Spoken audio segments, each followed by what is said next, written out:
Good morning, everybody. Thank you so much for joining us. I'm Dr. Frank Belmonte, Chief Medical Officer for Advocate Children's Hospital. Welcome to another Advocate Aurora Health virtual town hall. Based on your feedback, we've shortened the length, but we'll pack in a lot of good information and answer as many questions as we can. Over the past 2 years, we've talked a lot about the pandemic and its impact on children and teens. As a father, I know that so many things have changed for our kids, and it has been very hard for them to fully adjust. Whether it's been remote learning, social isolation, or in some cases sickness or death in families, COVID-19 has taken its toll on children and teens. These pandemic stressors have prompted a pediatric mental health crisis, or national emergency, as declared by the American Academy of Pediatrics and the Centers for Disease Control. The mental health issues our kids, and thus families, are struggling with today are unprecedented. Behavioral problems, anxiety, depression, suicide have all risen significantly. While most, if not all, families are feeling the pandemic's negative impact, they have been particularly harsh on the most vulnerable youth, those with disabilities, in racial and ethnic minorities, LGBTQ youth, those in immigrant households, low income, and rural communities. We're here today to help empower families to cope. My guests are experts in the field. They are Dr. Munthurg Barakat, Director of Behavioral Health Therapy for Advocate Aurora Health, Dr. Jim McKenzie, a child and adolescent psychiatrist at Advocate Children's Hospital, and Veronica Vallejo, a licensed clinical social worker who serves as the pediatric psych liaison, also from Advocate Children's Hospital. There are a lot of sources of information out there, and these experts will help you break through the noise and bring you the facts. Now let's get to it. Dr. Barakat, let's start with you. Why has the pandemic taken such a toll on children and teens? Let's look at what the pandemic did at the foundation of it. It really changed our routines and abruptly changed our routines. And for children and adolescents, especially for young children, routines provides a sense of security and safety. And being abruptly taken out of that really snatches that away. For adolescents, the natural interaction that comes with being in school was taken away. Now we had to be more intentional and think through how we're going to interact with one another. How are we going to stay connected with one another? So that took effort. So that really shook the foundation. You alluded to how it really exposed the lack of mental health services available to lower socioeconomic groups out there. So that was really highlighted during the pandemic as well. Thanks so much, Dr. Barakat. Dr. McKenzie, today all children and teens are a potential risk for mental health problems. What are we seeing? Well, we're seeing a lot of attention given to it now, which is great. I like to remind myself, of course, that we've been seeing a massive amount of kids with mental health problems that have gone undiagnosed and untreated for many years. On the CDC website, we can read studies from 2009 that suggest 1 in 5 children suffer from an emotional behavioral disorder. And during this pandemic, that's only worsened, which is good that we're having more attention paid to it. But this crisis has certainly made the struggle for all children and adolescents, especially right here at home in Illinois, much worse. Veronica, we're seeing vulnerable kids especially impacted, those with disabilities, those who identify as LGBTQ or in racial or ethnic minorities. Why is that the case?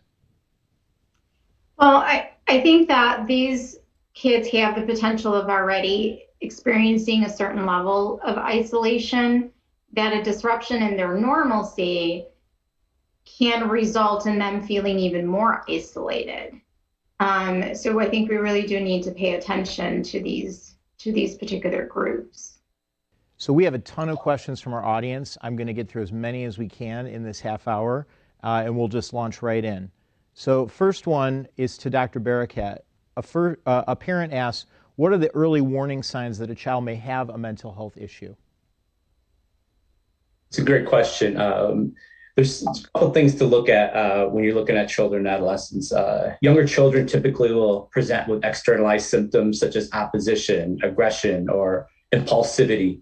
And these changes happen abruptly, so it's outside of the norm, and you see it occurring at school and at home. With adolescents, they'll typically begin to isolate.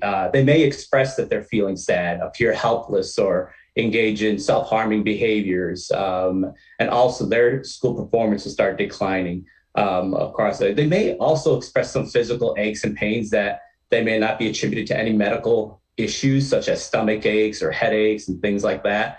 So those are some of the signs to look at. Great, thank you. Veronica, we'll have you start with this one. If any of our other panelists want to chime in, please do. A mother writes that her teenager is extremely withdrawn and locks herself in her room when she gets home. She wants to know, is that normal teen behavior, or is this a sign of a problem? How can she tell the difference? Well, I mean, I think that's a really good question, in that there's a certain level of, I think, teenage angst that one could expect. However, if the level of, someone becoming withdrawn seems to be more than their baseline, or seems kind of out of context, or is in combination with other changes in mood and behavior, I think that it could be an indication that something else could be going on and worth looking into. Jim, Mackenzie, I have another one here that I think I'd like you to start with. Another parent wrote that his daughter has been so sad and much less social than before. He asked, should he ask her if she's suicidal or depressed, or will that push her over the edge? And if she says yes, what should he do? That's a great question. And I'm sorry to hear that parent's in that situation. There's an absolute urban myth that if you ask somebody about feeling suicidal, that you'll put the thought into that person's head. And I think it's wonderful someone would ask that question, but it's a well-known myth. And so don't be afraid to ask people hard questions, because they might say yes, and that person deserves help. Same with depression. You could ask, he could ask the daughter if she's feeling down and feeling sad. He shouldn't be afraid that asking that will somehow cause it. But I'm drawn to, what should I do if she says, yes, I'm suicidal? Well, safety is paramount. Safety, safety, safety. This is when individual families know their child and their own situation, but this is when you put away firearms and weapons and you call for help. You come to an emergency room. If you already have a mental health professional, you let them know. But again, the key, don't be afraid to ask that question. I'm curious, I think this question also leads to the thoughts about mental health parity and the fact that we have this taboo around talking about it. And what are your guys' thoughts on that?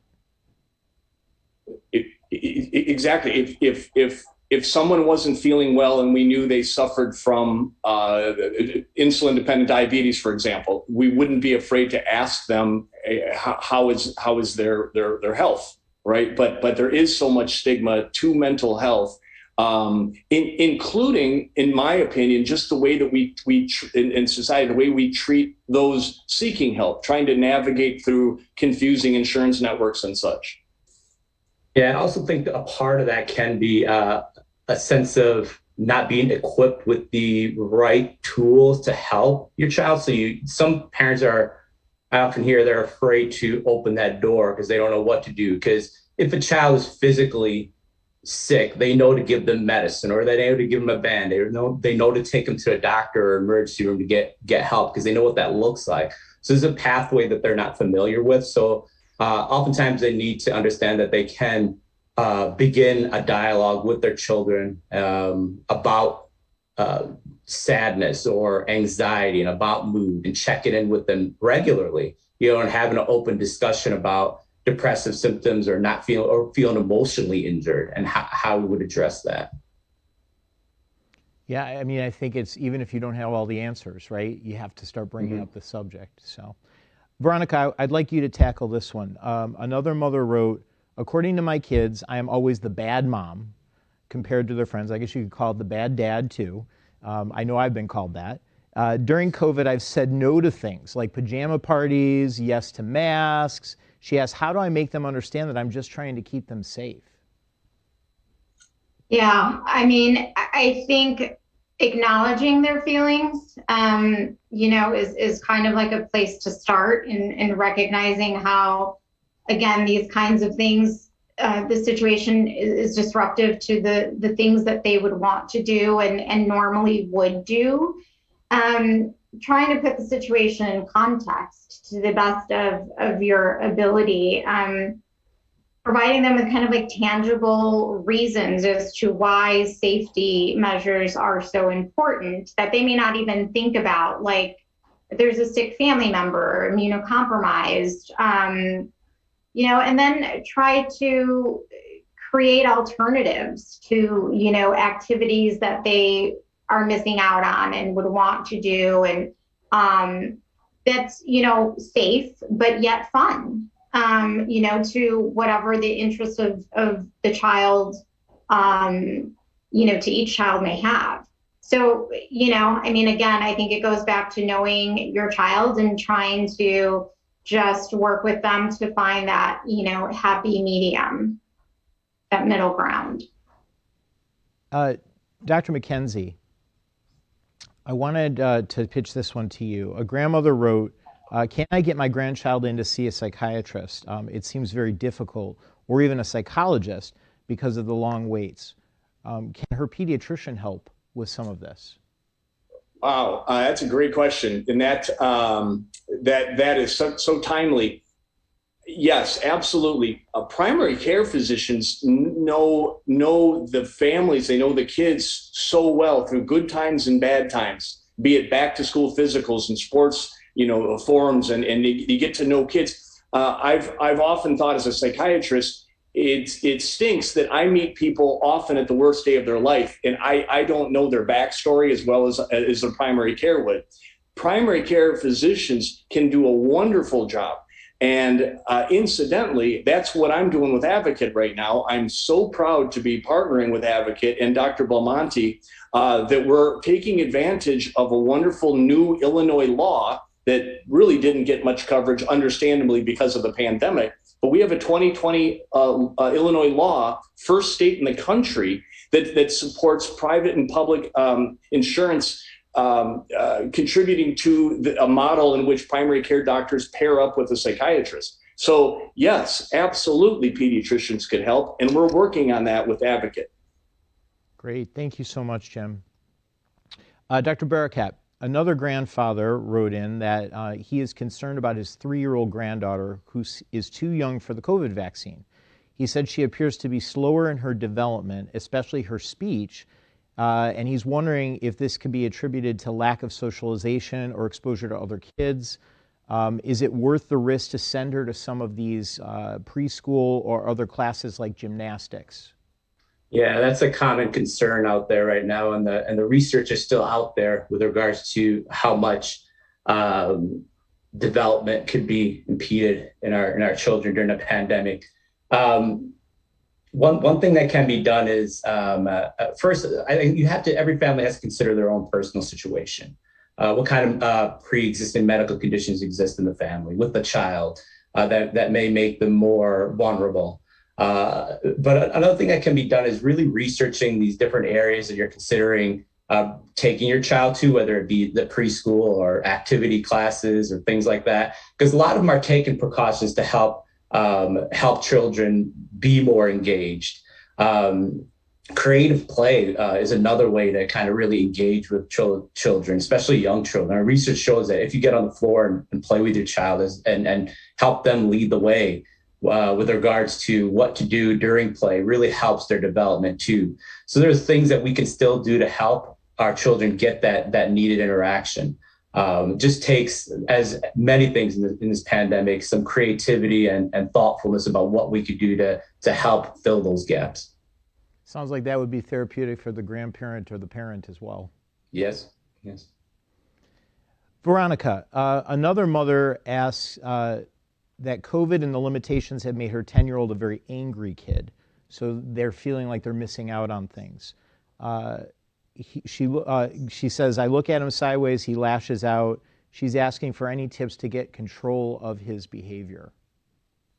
I think recognizing that each child is going to have their own emotional response to the situation, and acknowledging the reasons that the child has to be angry, and just trying to keep the lines of communication open, and establishing kind of check-ins as far as exploring other reasons that they could be angry. What could this be an indication of? Is it more than just anger about the situation? Is there potentially a level of sadness and or anxiety given the circumstances and what they could be reacting to? And then, if there's more there to explore, getting them connected to the necessary resources.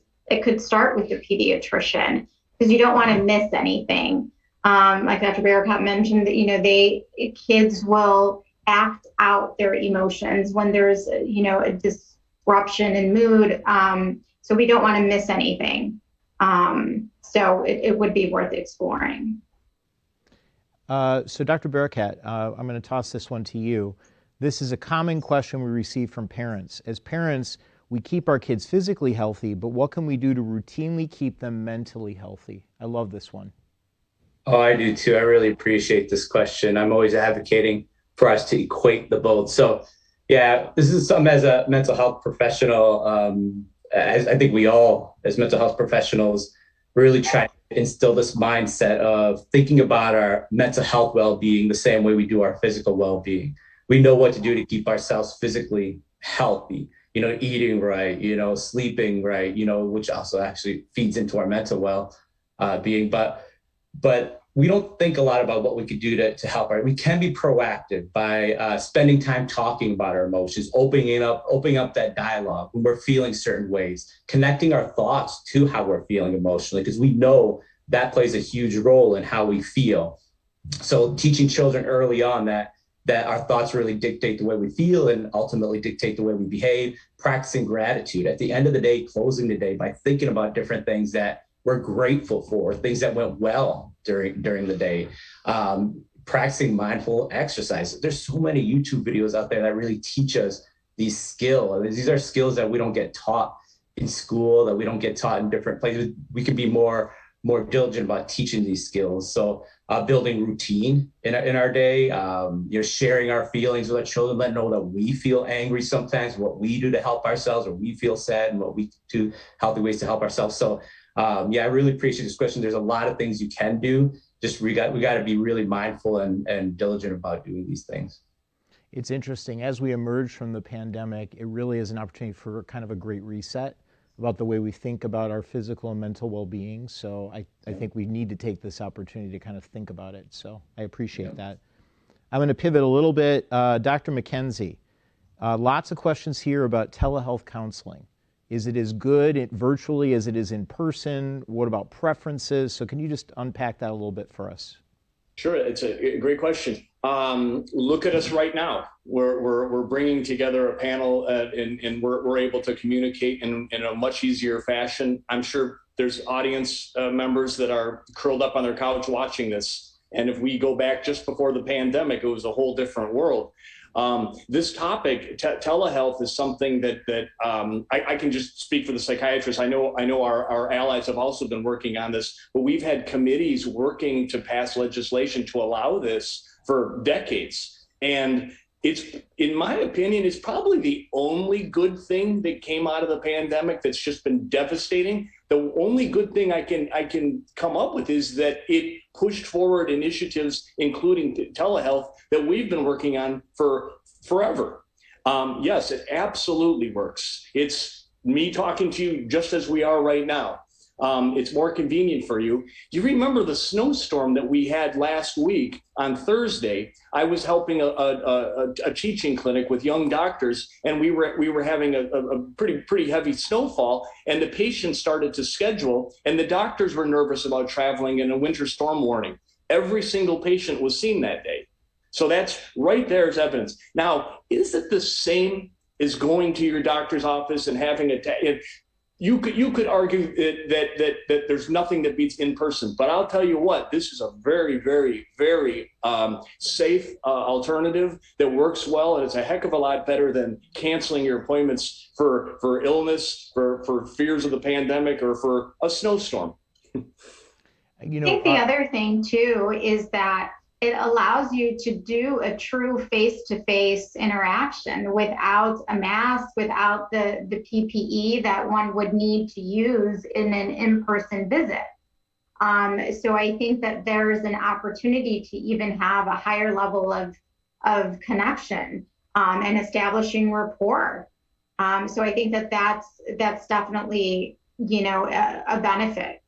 I think it also opened up access for a lot of people. A lot of people have difficulty with transportation. So for the higher levels of care, the IOP programs, which require you to attend every day, this made it a lot easier for patients to attend session.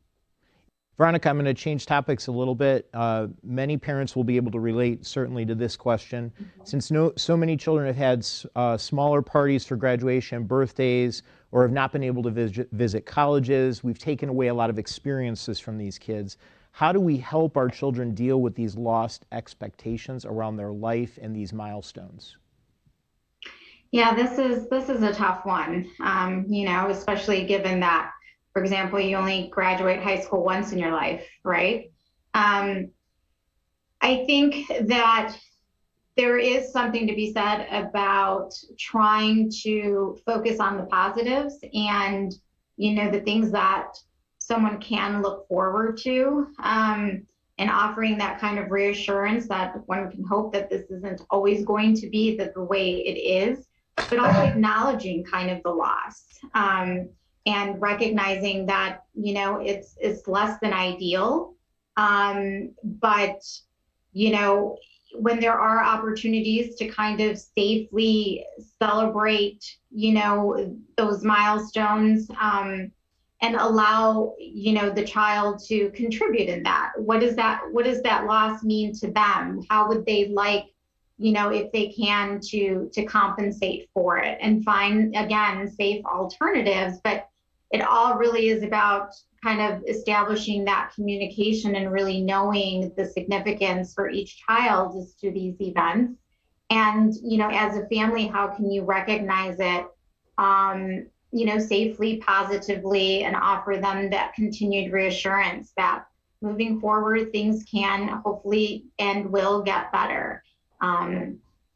More things to look forward to. All really great points, because there has been a lot of loss for these kids. So I'm going to shoot this next one to Dr. Barakat. There was a question from a mother concerning her 7-year-old exhibiting negative social behaviors in 2nd grade. So this is more the younger spectrum. She says that that being home for part of the kindergarten and all of 1st grade, he's behaving badly, he's invading his other space, he's using unkind words. What can she do to get control over this behavior? Yeah, I think the first piece to look at is we're not trying to control the behavior, because that kind of puts us in a tendency to feel really anxious about feeling like we have to have some sort of control. But what we need to look at is we can't assume the child knows alternative behaviors.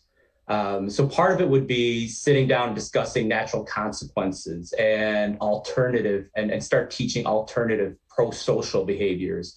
And part of that is getting to a lot of children are motivated and behave in certain ways because they believe it achieves a particular goal. So get an understanding of what that goal is that the child's trying to achieve, and replacing those behaviors with more pro-social behaviors and helping the child get there. Great point. I love this next one. Veronica, I'm going to give you this one to you. So, it talks about, this is from a father saying he has a very careful child who had a lot of anxiety around the pandemic. And now with things loosening up, masks coming off in school, there's a lot of anxiety about getting sick. And I know that we have kids on that end of the spectrum that are really going to be affected as we kind of get back into more normalcy. So what advice would you give this father? Yeah, I mean, I think it is, encouraging them to continue to do what's in their control to be safe and continue to take the safety measures that they're able to. I think, working with the school potentially to kind of, assist in the transition and kind of be mindful that this is kind of a concern for the child and see what assistance they can offer and reassurance. So partnering with the school, offering the reassurance that if they were to get sick, that they'll get the, proper medical attention that's needed. They won't be going through it alone, even partnering with the pediatrician if need be, if they're, have a history of anxiety and they are, involved with a therapist or a counselor, offering, working with that provider, or even considering trying to link them with services in order to kind of work through what that experience will be like going back to school. Even whether it's the school resources, something is better than nothing to acknowledge that this is a legitimate concern and will have an impact. As the pediatrician in the room, I'm also going to use this opportunity to put a plug in for the vaccine and the booster, because that is the best way to make sure that you don't get severely ill, even if you do contract COVID. So all really great points.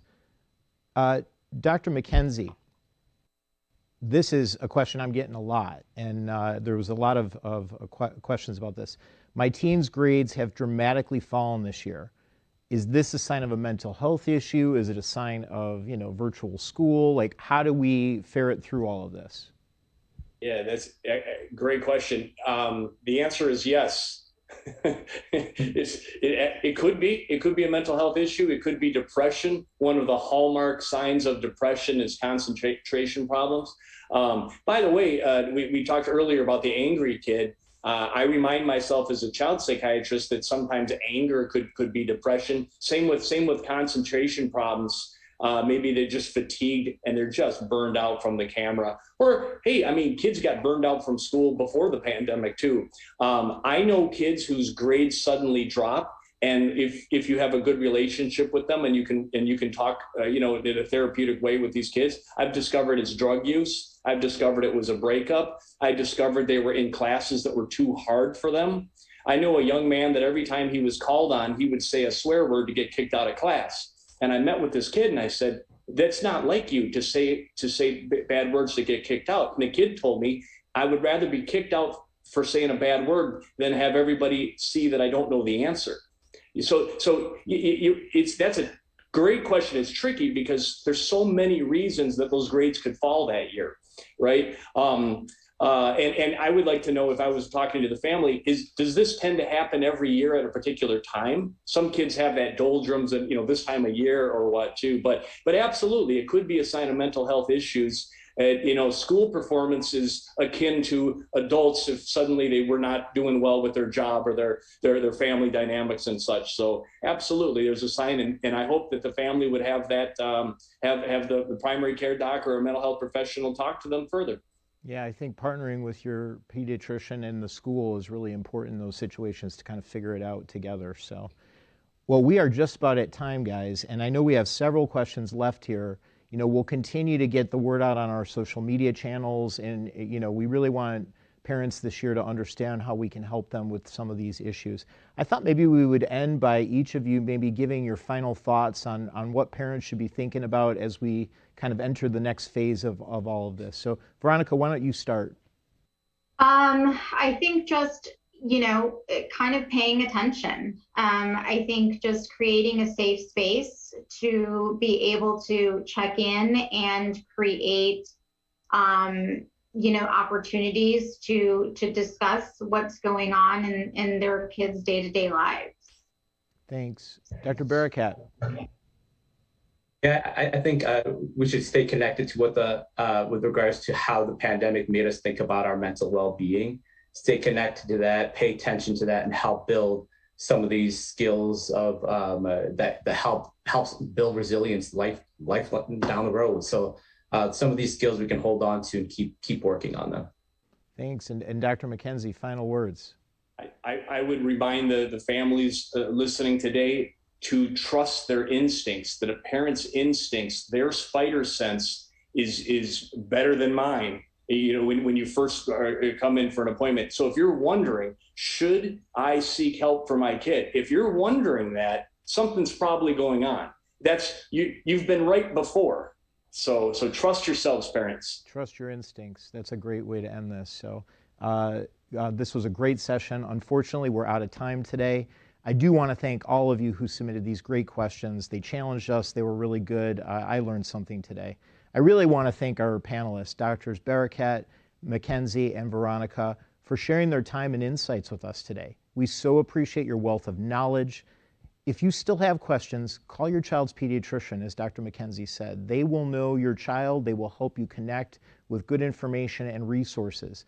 I also recommend that you follow our social media channels and download our Live Well app, where you can get all of your health information in one convenient place. One more ask. Your feedback is very important to us, and we want to hear from you. Please take 2 minutes to fill out the survey. Thank you for watching. Until next time, stay safe.